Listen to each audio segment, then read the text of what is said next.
So இன்றைக்கி நம்ம பார்க்க போகிற டாபிக் வந்து என்ன அப்படின்னா ஓஎல்இடி. இதுதான் நம்மளுடைய டாபிக் ஆஃப் டிஸ்கஷன்.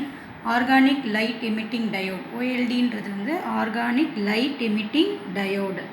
இதை இன்னொரு விதமாகவும் சொல்லலாம். We call it as light emitting polymer அப்படின்னும் சொல்லலாம். It is basically solid state device, semiconducting device. இது வந்து கிட்டத்தட்ட எப்படி இருக்குன்னா எல்இடி மாதிரியே தான் இருக்கும். அதனுடைய நேச்சர் எல்லாமே இது வந்து யூஸ்வலாக பார்த்திங்கன்னா தின் ஃபில்ம்லாம் இருக்கும். இதனுடைய thickness will be around 100 to 500 nanometre only. We know that 1 nanometer is nothing but 1 billionth of a meter, which is given by 10⁻⁹ meter. இந்த OLED initially it was invented in the year 1987 by an Kodak company. இந்த concept இப்போ நம்ம day to day லைஃப்பில் எங்கே use பண்ணிகிட்ருக்கோம் அப்படின்னு பார்த்தீங்கன்னா இவங்க எல்லாருக்குமே தெரியும், இப்போ இருக்கிற மொபைல் டெக்னாலஜியில் யூஸ் பண்ணுற ஸ்க்ரீன் டிஸ்பிளே எல்லாமே வந்து OLED தான். அண்ட் டிவிலையுமே இதை தான் யூஸ் பண்ணிகிட்ருக்கோம். Now let us move on to this OLED in detail. So the principle on which this OLED works is, we call it as electroluminescence. இது வந்து எப்படி சொல்லலாம் அப்படின்னா, இன்னும் பெட்டராக சொல்லலாம் அப்படின்னா ஆர்கானிக் எலக்ட்ரோலுமினசன்ஸ்னு சொல்லலாம்.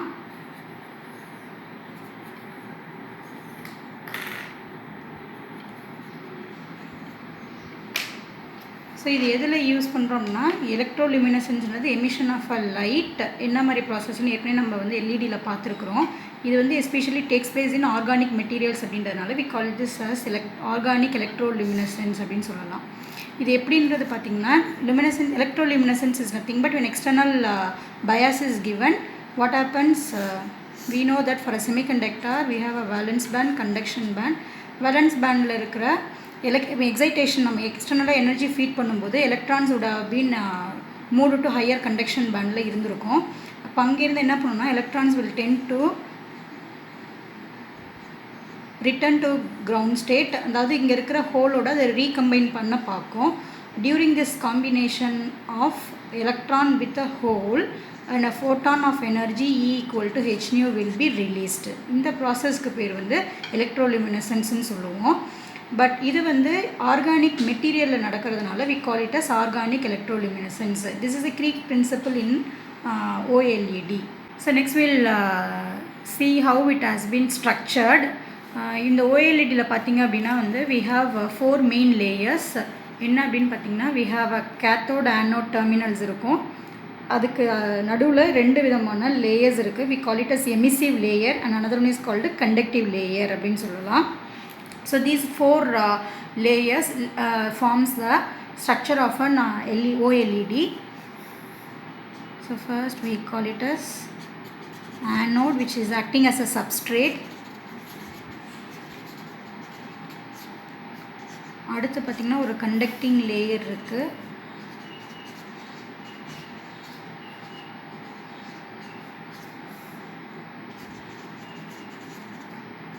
அடுத்து பார்த்திங்கன்னா ஒரு எமிசிவ் லேயர் இருக்குது.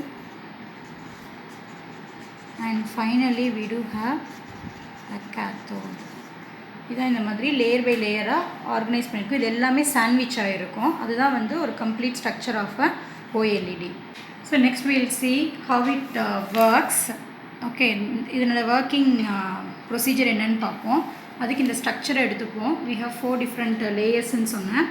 first let me apply a current across electrodes. ஆனோட்க்கும் கேத்தோட் டெர்மினலில் நம்ம வந்து ஒரு பயாஸ் அப்ளை பண்ணுவோம்.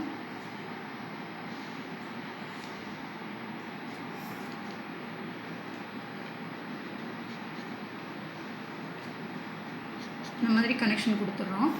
கொடுக்கும்போது என்ன நடக்குது அப்படின்றத பார்ப்போம். ஃபர்ஸ்ட் என்ன ஆகும்னா, due to the application of current to the electrodes, electrons will be injected from cathode into emissive layer. Cathode உனக்கு தெரியும், நமக்கு தெரியும். இதுலேருந்து எலக்ட்ரான்ஸ் வந்து வரும். இந்த எலக்ட்ரான்ஸ் எல்லாம் இங்கேருந்து will be emitted into this emissive layer. Emissive layer யூஸ்வலாக பார்த்திங்கன்னா ஒரு பாலிமர் பாலிமரில் மேடப் ஆஃப் ஆகிருக்கும். என்ன மாதிரி மெட்டீரியல் அதிகமாக யூஸ் பண்ணுறாங்கன்னா பாலிபேராஃபினைலைன் அப்படின்னு சொல்லுவாங்க, PPPன்னு சொல்லலாம். கண்டக்டிவ் லேயர் வந்து it is preferably based on another polymeric material called polyaniline அப்படின்னு சொல்லுவாங்க. ஸோ இந்த nature of the organic material itself has the tendency of emitting light photons or light radiations when it has been given external bias. அதனால தான் இது வந்து organic லுமினசென்ஸ்னு சொல்கிறோம். So இங்கேருந்து electrons first என்ன ஆக ஆரம்பிக்கும்னா இன்ஜெக்ட் ஆக ஆரம்பிக்கும். So from this electrons will be injected into this. இதெல்லாம் இப்போ எலக்ட்ரான்ஸ்னு அசைன் பண்ணிக்கோங்க. அடுத்தது என்ன ஆகும்னா similarly will start injecting holes from anode into conductive layer.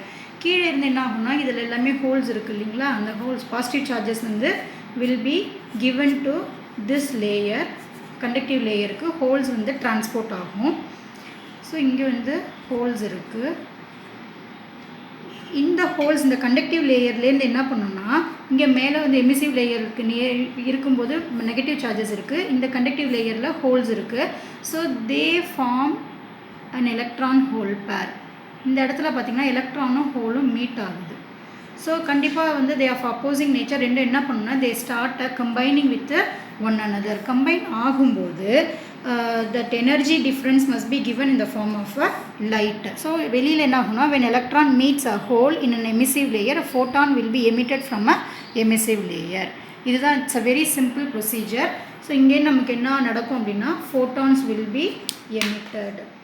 So இந்த இடத்துல பார்த்திங்கன்னா E equal to h nuன்ற எனர்ஜி சும்மா ஃபோட்டான்னு புரியறதுக்காக போட்டுக்கிறோம். லைட் வந்து ரேடியேட் ஆக ஆரம்பிக்கும். ஓகே, இதுதான் வந்து OLEDயோட working description. So it's a simple, very simple concept. So when both the electron and hole recombine with one another due to the external energy given to it, and a photon of energy will be given from it or emitted from it. Next we will see the various types of OLED. Basically this organic LED can be broadly classified into two categories. One is passive matrix OLED, another one is called active matrix OLED. இதை in short எப்படி சொல்லலாம்னா PM OLED, AM OLED அப்படின்னு சொல்லுவாங்க. Passive matrix OLEDனா எப்படி the arrangement of LED OLED இருக்கும் அப்படின்னு பார்ப்போம். What is the difference between these two, let me say here.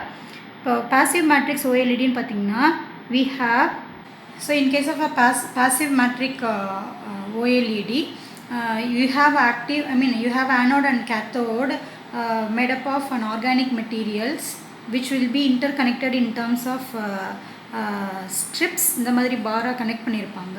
இந்த intersections வந்து will decide, these intersections are responsible or they will decide or determine the pixel ratio. பிக்சலோட குவாலிட்டியை determine பண்ணுறது இந்த intersection தான். Each this will represent the quality of a pixel. இதே இது active மேட்ரிக்ஸில் பார்த்திங்கன்னா the arrangement of cathode and anode பார்த்திங்கன்னா full லேயர்ஸாக இருக்கும். இந்த மாதிரி தின் ஸ்ட்ரிப்ஸாக இருக்காது. you have taken a full layers. So layer by லேயராக வந்து மேலே மேலே அரேஞ்ச் பண்ணியிருப்பாங்க. You have a various layers stacked one over the other. இதில் என்ன ஆகும் அப்படின்னு பார்த்தீங்கன்னா usually anode will be taken on the top of a thin film and they will decide the pixel pixel quality. So இங்கே வந்து அப்படி கிடையாது. இங்கே வந்து அது ஆக்டிவ் மேட்ரிக்ஸுக்கும் பாசிவ் மேட்ரிக்ஸுக்கும் இதுதான் டிஃப்ரென்ஸ். சரிங்களா? ஸோ இதிலே பார்த்தீங்க அப்படின்னா we can subclassify this OLED into further categories based on its applications. Transparent OLEDன்னு சொல்லுவாங்க, top emitting OLED, foldable OLED and white OLED. So இப்போ நம்ம இதை இன்னும் பார்த்தோம் அப்படின்னா என்ன மாதிரி nature of the material use பண்ணுறோம், என்ன மாதிரி பர்பஸ் யூஸ் பண்ணுறோன்றதை பொறுத்து we can classify them into various categories like this. So PLED represents polymer light emitting diode, POLED அப்படின்னா patternable OLED, TOLED அப்படின்னா transparent OLED, SOLEDனா stacked OLED, IOLED means inverted OLED. So இதெல்லாம் என்ன எப்படி differentiate பண்ணுறது அப்படின்னு பார்த்தீங்கன்னா we are going to say depending upon the nature of the polymer we are using, we call it as a polymeric light, a light emitting diode, which is responsible for this material is highly responsible for emission of emission of a light due to electroluminescence. இந்த patternable OLEDல என்ன பண்ணியிருப்பாங்க அப்படின்னு பார்த்தீங்கன்னா you have a arrangement of it is a subclassification of a passive type of a matrix and transparent இதில் பார்த்தீங்கன்னா top layer will be made transparent மெட்டீரியலாக use பண்ணியிருப்பாங்க. அதுலேருந்து emission of light will be taking place. Stacked ஓஎல்இடியில் பார்த்தீங்கன்னா you have more number of arrangement of layers one over the other. அதுலேருந்து என்ன பண்ணுவாங்கன்னா you can have a more emission of a light. We can able to tune from one type of a color to the other range of colors in this stacked OLED, because more and more recombination will takes place. Inverted OLED அப்படின்னு பார்த்தீங்கன்னா யூஸ்வலாக கேத்தோட அனோடோட biasing வந்து will try to interchange, அந்த polarity interchange பண்ணி அது மூலியமாக கொண்டு வரது we call it as inverted OLED. So இது வந்து ஜஸ்ட் நம்ம என்னன்னு தெரிஞ்சுக்கிட்டால் போதும். we'll see where we are using this organic LED in our day-to-day life.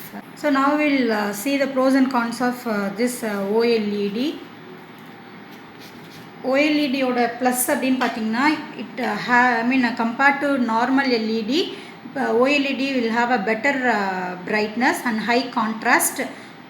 thin the material will have a light weight and usually it is thin film தான் இருக்கும். So it is very flexible in nature and it consumes only low power and it can be made into large sheets.